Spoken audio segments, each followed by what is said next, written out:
Hey everybody, welcome or welcome back to Pets 101. This is your host Nick. As always, disclaimers, I'm not an expert, I'm not a vet, I'm just somebody that worked at a pet store for 10 years and just going to tell you some basic info you might want to know before you get a pet, but don't let this be the end all be all. Definitely do your research because there's probably going to be a lot of stuff I don't cover, but I'm trying to get through the basics. So, chinchillas. Now, you may not have even seen a chinchilla or known that they are a potential pet. The reason being is that they are pretty scarce. Unfortunately, they have a lustrous fur, and it is one of the reasons why we almost hunted them to extinction, but thankfully now they are bred for companionship, and so we've gotten the numbers up. But they're still pretty rare. So, for instance, the store that I worked at, when ferrets no longer became a financially viable option, they switched to chinchillas for the habitat and very quickly realized, okay, well, we can't do that. The supply versus demand is just, it was ridiculous, the difference. We just couldn't get enough chinchillas to keep the habitat full for longer than a day or two before another one would get snatched up. So, good luck finding one, but if you do, here's some things you should know.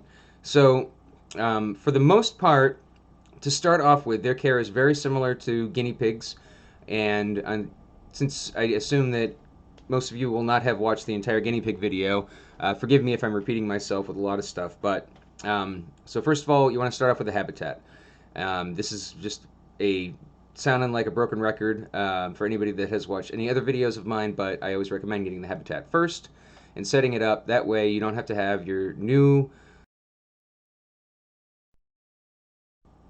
sitting in a cardboard box, which is how most of them come, sitting in a cardboard box for an hour or so while you're setting up their habitat for the first time. And what if you come to find out that you're allergic to either the bedding or the Timothy hay, like I was? Back before N95 masks became scarce, I would have to wear one every time we did litter changes, bedding changes, because all of the paper bedding going into the air and all of the Timothy hay particles getting thrown into the air would set my allergies off like crazy. So what if that's your case? Well, then why would you put the animal through all of that before you realize, okay, I can't actually have you? So get the habitat first. So you want to have a decent sized cage. We're not talking just a tiny little habitat, because these guys, when they are not fearful, because again, any prey animal is going to have a little bit of, trepidatiousness, if that's a word. They're going to be a little scared. So plenty of hiding places. So you want to have it like multi-layered, multi-level, because you want to be able to have more than one hiding place for them when they are feeling fearful. But when they're not, they have a buttload of energy. Okay, we're talking slightly bigger than a guinea pig, but with the energy of a mouse or hamster. So it's an interesting combo. So you're gonna want to have definitely a wheel. I actually like the ball. So not every animal can do the ball, like the plastic clear ball that they can roll around the apartment or house with.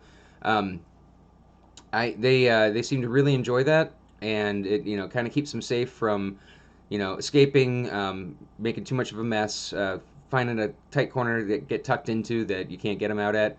One of my favorite memories from working at one of the stores was when you get there in the morning, you do all the cleaning of the habitats before the store opens up, and we had a chinchilla at the store, and its favorite activity was that every morning I would open up the habitat. It knew what was coming, so it would actually jump right in my hand, which is cool because, just so you know, like a lot of animals that you try and get, you assume that you're going to want to have them to be able to hold and cuddle and pet. Um, it's recommended to do. You can definitely handle them, but it's probably not going to be something that you're going to be doing for hours a day. It's actually not recommended because they have some unique fur. It's the softest fur ever. I mean, that's kind of the hard part, is that, like, I want to pet that fur, but I also know I shouldn't do it too often because the oil in your hands. They don't do baths, like water baths, like some creatures do. They actually take dust baths, and so if they don't get a chance to do dust baths on their frequent occasions, and you do handle them quite often, you're actually going to have their fur get greasy, matted, and disgusting, and it's actually going to affect their health negatively. So, when you do handle them, try to avoid too much over petting of the soft fur. I know that you're not going to be able to help yourself, so I get it. but definitely just try and keep it to a minimum so that it preserves the health of their fur. The healthy fur equals healthy chinchilla. So, but yeah, to get back to the story. So my favorite thing to do would be first things first. I would go over, get the chinchilla, jump in the hand, go into the ball, and then for the rest of the morning before the store opened, the chinchilla would just go up and down the aisles and just have the time of its life rolling around the ball. And it actually made the opening a little bit easier. I mean, there's not, it's a grueling thing trying to, I mean, everybody knows that owns a pet is obviously the, worst part about owning a pet is going to be the upkeep, the maintenance, the necessary cleaning in order to maintain, a nice smelling home and then a healthy pet. You can't emphasize it enough that doing bedding changes, cleaning the habitat, for the animals that do need it, giving them their regular, baths and stuff. So, it's important, but it's also not exactly what you would consider fun. So that actually was kind of a bright spot in my morning. Is that I'm got my head halfway into a habitat, like picking up poo and putting food in the dish, and then all of a sudden I would just see at the end of an aisle just a ball going by, and just it kind of made me super happy that I knew that chinchilla was having the best time of its day, and make sure it's appropriately sized, though. Definitely, if you get too small of a ball or too small of a wheel, it can definitely, affect their back a little bit. And it isn't just going to be the ball and the wheel. I'm talking about this guy when he got super excited. It was a half a hexagon habitat, and he could actually get enough momentum going that he could actually just basically start running off the walls, not actually touching the ground. He would just go kick off the wall, kick off the wall, kick off the wall, then hit the ground, kick off the wall, kick off the wall. So when I say they have a lot of energy and they're super fast, I mean it. So if this is a young one or if you're inexperienced with handling them, be warned that this is going to be, until you guys get used to each other and you can trust yourself. It's definitely not recommended for very young kids, especially because just like a lizard, like let's say that he tries to get away from you and you instinctively go to grab the tail. You should never ever grab most animals by the tail, chinchillas included. They have this thing where they will actually just drop all of their fur off the tail in order to escape. It's a defense mechanism, and so they need to have all the fur on their bodies at all times for optimum health. So you definitely don't ever want to grab them by the tail. They'll lose all the hair on their tail.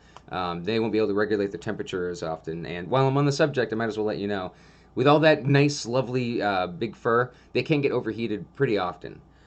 Very easily, I should say, not pretty often, if you're keeping a good household. So if you live in a warm area, a humid area, a place that you don't like to run the AC too often because you want to keep the bills down, then this pet probably isn't for you. They definitely need to keep it a cool, regulated temperature, just because they don't really have, like dogs have their panting, we have our sweating. They don't really have a good mechanism in order to get rid of that heat. So you definitely want to make sure that you're keeping their habitat at a very, very cozy, room temperature that's, not next to a vent too, so that it isn't like blowing hot air and then cool and then blowing hot air and then cool. That's just not healthy for multiple animals, birds especially, but chinchillas as well. So anyway, I digress. Let's get back to the habitat. So there's some habitats will have like say like wire at the bottom or something, like for birds, so that the poo like falls between the slats, and then they have like don't do that with these guys. It'll hurt their feet. Definitely have like a nice smooth plastic bottom, and any kind of wood chips. So I mean, I don't like to name drop too often because I'm not getting sponsored, but like say for instance Carefresh bedding, the crumble paper bedding. You can even do wood chips if you'd like. I personally feel like that isn't quite as comfy cozy, but it is, the aspen wood chips and all that stuff. Definitely not cedar. If you've ever watched any of my previous episodes, cedar is something we used to do all the time back in the day, but then we realized that, just because the cedar smells nice, that doesn't mean that it's actually good for the health of the pets. And that is true on almost every pet that would have had cedar bedding back in the day. You didn't know, it's okay, but nowadays, that's why you can't find it in hardly any store. And if you do ask for cedar bedding in a pet store, you're probably going to get a funny look. And that's why, just so you know, it actually, we find out, has long-term, negative health benefits for the animal. So, you definitely want to get a nice little, layer of bedding, help keep it nice and warm and stuff for them. Water, water bottle, water dish, water bottle, obviously, they get a drink. And then to the food. Now, this is where they get kind of similar with a guinea pig, where the actual pellets that are, the well-rounded part of their diet is going to be like a couple tablespoons. Like they don't actually eat much of their of the food that is required of them, um, because they get the majority of their fiber and other stuff from the hay. And some salads, you can give them some greens, not iceberg lettuce, obviously. Definitely look up what is good for them or not. But the majority of their diet is going to be like Timothy hay, orchard hay, that kind of stuff. And again, just like with the guinea pigs, I mean, the reason is that they need a lot of fiber in order to get their poo all the way through, because their poo gets really compacted. Like most small animals, if they're healthy, they actually have like really hard, dry pellet like poo. And so if you don't have a lot of fiber to keep that train moving, they can get constipated, and that's a little bit harder than us. Whereas we could just take a little bit of something. It's a little bit harder when a animal has the constipation. And they are prone to it, so you definitely want to give them more than enough. They should always have access to fresh hay, and ideally daily you give them, like I said, some fresh vegetables as well.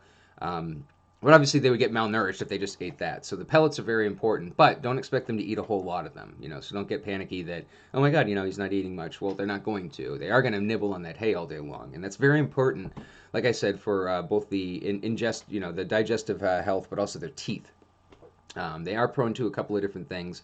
As always with most animals, you want to see like bright, clear eyes that aren't red or having any discharge. But yeah, definitely they're prone to having like teeth issues. So keeping a good supply of that hay is definitely going to help keep them nice and trimmed down. I can't remember at the moment, and then I'm embarrassed, but I'm not going to just pause the podcast to look. But definitely see if they do need to have wood chews, because most animals that are like this, that are of the rodent variety, they usually have teeth that grow constantly, and so to have a piece of wood in there, an approved piece of wood, not just a stick that you get outside, because that could have something on it you don't know. Could be the wrong kind of wood, like we were just talking about cedar. So definitely would get a sterilized, colored with non-toxic food coloring, wood that you would find from a pet store. But they might need to have those. I'm not entirely sure. It has been a bit, like I said, since I've had a chinchilla in the store because of the lack of availability. But since it's true for most of them, I'm going to just go ahead and throw that out there as just double check on that. But yeah, so you give them the food, the water, bedding, plenty of places to hide, plenty of room to exercise. I recommend a wheel and maybe even a ball, because again, that was definitely something that made my day. And yeah, and since we're talking about handling them, you definitely want to, you know, if you can get them to climb up onto your hand, that's ideal, because then you just have their base, which is what you want to get. You want to basically have their base supported, and then maybe like a hand, cupping behind, like in their hindquarters and stuff. Again, avoiding the tail entirely. Don't use that for any support. But the first, for young ones and stuff, like they are potentially going to jump out of your hands. So it's something I recommend for almost any first-time handlers, is that if you don't feel comfortable or experienced, or if this is a pet that you get for your kid, again, I don't recommend this for a very young kid. Anything with teeth can bite. These guys are no exception, and they are extremely skittish. So if they bite out of fear, that's on you, not on them. But I recommend either just taking them all the way to the floor when you're handling them for the first couple of times, and or over the bed, like some place where they're going to be able to land safely, not from too high of a distance, and definitely not standing over a hardwood floor. I mean, that distance could easily break a leg with like many of the animals that you might potentially have in your household. So you know definitely be very safe when handling them. They can just suddenly do shoom, right out of your hand, and again, it's hard to fight that instinct to just be like "Ah!" and grab them, and then usually the first thing you're gonna grab is a tail, and like we already talked about, that's not a good option. So you know they are social though, so I mean that's something to consider, is that if you're adopting an adult, who knows what kind of neglect they might have seen. If you're adopting a young one, again, they're going to be very wary of you, because you look like a gigantic, predator that is like, going to scoop them up and they don't know that you're not gonna, but that's what it seems like. So, it's going to take a little bit to get them to trust you. So it's usually not recommended to give them too much of a diet of, like some of the more sugary vegetables, like, you know, some people don't really think about sugar and vegetables, but yeah, carrots are actually like loaded with it. And for instance, if you give it too often to your pet rabbit, or in this case your pet chinchilla, I mean that's not good. But I'm pretty sure carrots an approved food, but very sparingly. So if it's a treat, you can actually use that to get them to be more hand friendly towards you. Just don't do it every time, because I've noticed that there's a there's a law of diminishing returns where they start to expect to get the tasty treat every time that you get held, and so if they don't immediately find the treat, they might just, oh well, I mean your finger's about the right size and shape if it's a carrot. Is that it? Is your finger? Like it's either through a little bit of animosity where it's like, where's my treat? Or it might just be genuine confusion where, oh, I thought that being held meant that I get to nibble on something. I don't see anything immediately obvious. Is it one of these fingers? No, it isn't one of the fingers. So, I recommend, doing it to start building trust initially, but don't have it be an every time thing. Otherwise, they will start to assume and demand and possibly, nibble you that way. So, yeah.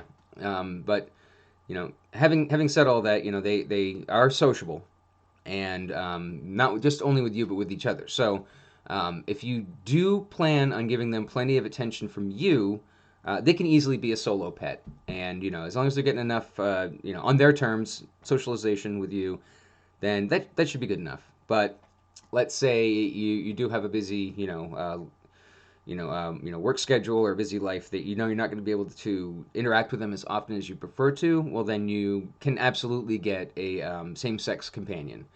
I say same sex because even though I did mention that they are a little bit more sparse than some other animals you could easily, get at a pet store, I always recommend against anybody trying to do any breeding on their own. It's 99.9% of the time, it's more of a endeavor than you realized going into it, and I'd rather just leave that to the professionals. And if you do decide to do it on your own, then that's fine, but I'm not gonna give you advice to help you out with that. That's something that you are pursuing without my blessing, and that is what it is. Hey, don't turn off the channel just because we don't agree on that one point. Still got a lot to learn about chinchillas, and I'm happy to help. But that's where you and I just part ways, and that's fine. So, same sex, companion, preferably just one. You don't want to have a whole gaggle of them. First of all, it's going to be pretty hard to get that, and also they usually just do better with a companion, not companions. And again, if you're planning on, giving them plenty of exercise time in the ball and, plenty of chances to come interact with you if they want to, then, you don't necessarily need a companion. They're similar to a guinea pig in that regard as well.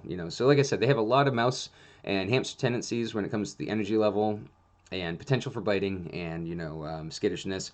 And with guinea pigs, their diet, their socialness, so they're a little bit of the best of both worlds, and definitely their fur is softer than all of those combined, which is why it kind of stinks that the oils on our hands. Oh yeah, so for the habitat, the dust bath. Bad Nick. I almost forgot about the importance of a dust bath. So again, with any animal, maintaining their health is going to require a little bit of due diligence on your part, making sure they're getting everything that they need. But one of the biggest ones is making sure that they have access to a dust bath at least every other day, probably. And what a dust bath is, it's literally what it sounds like. It's just this very, very, very, very fine, soft dust. I actually have to say it's actually soft dust. Like, it's weird because it's like, if you ever get like, sand from a beach, it's kind of coarse, a little grainy. But this is like pulverized version of that, where it's actually kind of, like soft to the touch. But you can either put them in a pan, or most people prefer the covered dish. Actually, I think they prefer it too, because then it feels like they're hiding and dust bathing at the same time. And what it is like that they just rub the dust all over them. I guess the idea is that like any dirt that's on them, binds to the dust instead of the fur, and so it's something that they maintain their health, and it's just something they also like to do, ritualistically, like most of us. It's like we feel a little out of sorts, without having a shower, even if we've been like, in and out of the pool or the lake all day long. Like for some reason, just like, the hot water, they're the same way. They enjoy the feeling of doing it. It's instinct, and it's good for their health. So they don't know why they like it, but they like it, and that's why. So definitely allow them access to a dust bath. They're unique in that way. When it comes besides, so that's where they start to differ from guinea pigs and hamsters, where most of those other guys don't need a dust bath. These guys absolutely do. And like I said, they usually like to do it at least every other day. I think that there are arguments against having the dust bath in there 24/7. I don't believe that it's good. I think that it might be a lung issue. I think that if there's dust in there at all times, that it could cause maybe some breathing issues. I don't know for sure. That I just know that it's not recommended to have it in there all the time, but to definitely put it in there quite often. So just And again, the chinchilla is probably going to tell you a lot of the things that I'm not telling you already. If you're good about, responding to an animal's body language and, behaviors, I mean, you could probably write a book on your chinchilla, versus just this, quick little, 30-minute or so podcast on chinchillas in general. Like, you could probably let me know, oh, no, no, no, no, mine actually likes to have his, every day except for, Sundays. You know what I mean? Like, you probably have realized some, habits and tendencies from your chinchilla that go a little bit against what I'm telling you here. And yeah, like I said, as long as that coat stays nice and fluffy and dusty and soft, and it means they're having the dust baths often enough. So I'm just giving you the general overall rules. I also forgot to mention that when you do first get them home, much like many animals, let them get a lay of the land before you just go all out in handling them. So and I always make this comparison, but it's just like, if you go to the store and you get a brand new video game, on the way home, the first thing you want to do is get it home, plug that thing in, and start playing. And it's the same with any animal. You want to get that animal home, get them set up, let them sniff around the cage, but then almost right away you want to start playing with them. And again, I'm a broken record with all my other videos. I recommend this. Give them a chance to adjust. All right, don't leave them alone. Just leave them alone at first. Like let them sniff, let them explore, let them find out where the hiding places are, let them see where the food is, let them see where the water is, let them take a nap, let them take a dust bath before you handle them. I mean, how important is that? I mean, I just told you about the oils on your hands. You're not even going to give them a chance for a dust bath before you handle them. So think about that. From their point of view, they're scared, they're nervous. And they're gonna be a lot more willing to come out under your hands if they've been a day or two of adjusting and no interaction, and then they're just like, okay, well, now that I kind of get the smells and the sounds down of the house, let's see what this big hand is doing for me. Maybe it's actually going to be a good companion, not a predator. So, yeah, like I always say in any of my videos, it always sounds like I'm trying to talk you out of it. I'm not. I'm trying to keep you informed because I know a lot of people are getting into biting off more than they can chew when it comes to most animals, and chinchillas especially. Like, all they do is they see it, it looks cute, they pet it, it feels soft, and they're like, I'm in, I'm sold. And have not even asked the chinchilla, hey, what are your hobbies? It's kind of like that, where it's like, with the chinchilla, there are negatives. They're going to be very skittish. If they've been abused or very young, it's going to take them a while to get the trust built.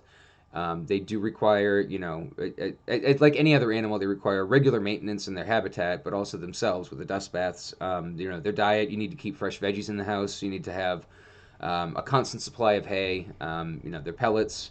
You want to make sure that they're high quality. You want to, flip over the back of the bag and make sure it doesn't have any unsavory ingredients in it. Like corn is usually one of the top ones that they use as filler, but isn't necessarily healthy for the animal. But like I said, they are an absolute blast. It's just like they're all the fun of, like, say a hamster times 11, because that's how much bigger they are. So they get to do all the fun ball rolling stuff, the wheel stuff. The kicking around the habitat, I thought was like super cool. I was just like, dude, you have so much momentum that you're not even hitting the ground. You're literally hitting like the sides of the habitat and just pushing off that way like something out of the Matrix. This is sweet. And yeah, they can actually get to grow to enjoy your companionship if they are feeling lonely and they ask for it. Do it up. Like I said, just don't try and like pet them for an hour, with your oily hands on their soft fur, because it's gonna cause issues with the fur. But man, I thought some rabbits were soft, but petting a chinchilla was next worldly. So, as much as I'm advising against doing it often enough, I'm also definitely advising to do it before you die. That's for sure. So, they can make absolutely great pets. They can make absolutely great companions, good family members. It's just learning them just like any other pet, knowing what you're getting into. And again, it seems weird that I have a pet podcast and that I'm not talking to kids, I'm talking to adults. But that's, again, because in my area, you actually have to be 18 in order to have a pet. I know that isn't true in every state or even in other countries, but where I am, it is true, and I don't think it's a bad idea that you need to have a parent with you. So this is really for the parents and for the kids that are already grown up and are still kids at heart, but are doing the responsible thing and finding out just what it is, instead of like, I always use this as an example, but instead of just seeing a clownfish going Nemo and then trying to buy a bowl and the fish in the same day, it's like, no, that is not how owning an animal works. They always need their own unique set of conditions. So with these guys, it's not too much. I mean, I wouldn't consider them a beginner pet, but definitely I wouldn't even, somewhere between beginner and intermediate. Like, once you get to know all the stuff. It's not actually that difficult. I mean, the habitat cleaning. Oh yeah, so I'm probably gonna end on this. You will find in a pet store, they will have often more times than not, a litter tray in the habitat with them. I'm just gonna burst the bubble right now and let you know that they can, but probably are not going to be litter trained. You can do your best and get a litter tray, put it in the corner that they seem to be going in the most often, but they're definitely not known. Unlike a rabbit, unlike a ferret, unlike dogs and cats, like they're not famous for their ability to be litter trained. So don't go in there, expecting that of them. If you happen to be one of the lucky ones that it's like they poo in the same corner every time you put the litter tray in, they loved using it, awesome. You're one of the lucky few, and just count your blessings. Don't, expect that of every chinchilla that you own from then on in. So yeah, I'll probably leave with that one because I can't think of anything else. There's probably more I haven't covered. Please do your research. Beyond just this. Check out forums, check out web pages. Talk to somebody that's owned one, and they'll probably give you some more insight. But that should be good enough for the basics. And as always, I never know how to end these, but probably just gonna say if you do end up deciding to get a chinchilla, despite all of my warnings, then congrats on your new and your new family member, and hopefully you make a good forever home for your new pet pal. All right, have a good one. I'm trying to find the button every time.